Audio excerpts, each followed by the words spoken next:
Sometimes walking away is the best way to show a person who doesn't value you how much you really love them.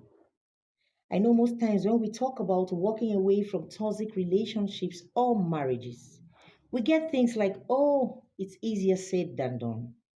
Nobody said it's going to be easy, but you will be doing yourself a great favor by walking away from that unhappy relationship or marriage.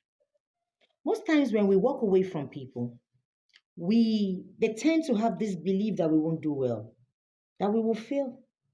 But then after walking away, you realize that you begin to flourish, you blossom, you're happier. You begin to get answers to a lot of questions you were asking God while you were still stuck in that unhappy marriage. A lot of things that seemed dead begin to come alive. And then the reality stares you in the face. You were actually not growing because you were stuck with the wrong person. No one blossoms in an unfertile ground.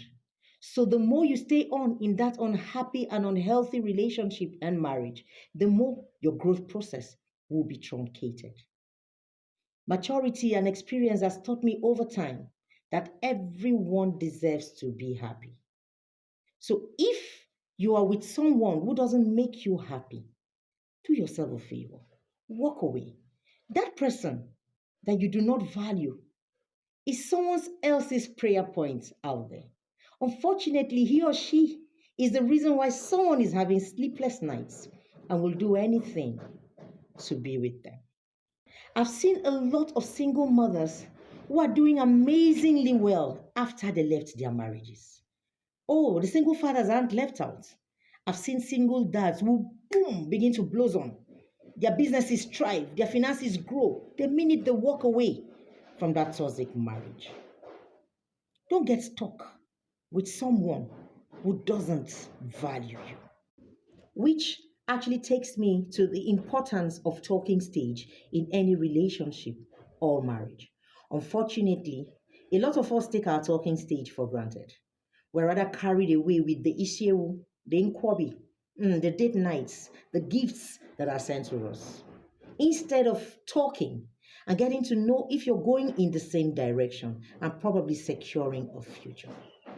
Truth still remains that if I want commitment and I want marriage in the future, and all you want is an open relationship, then we should not be together. There's nothing wrong with getting to talk and finding out if we have the same vision, the same goals, and if we're going in the same direction.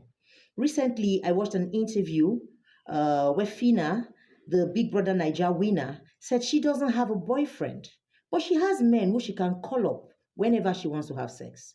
That works for her and it also works for this man. So if during the talking stage you were able to agree that all we want is sex, then oh, we can take it off from there.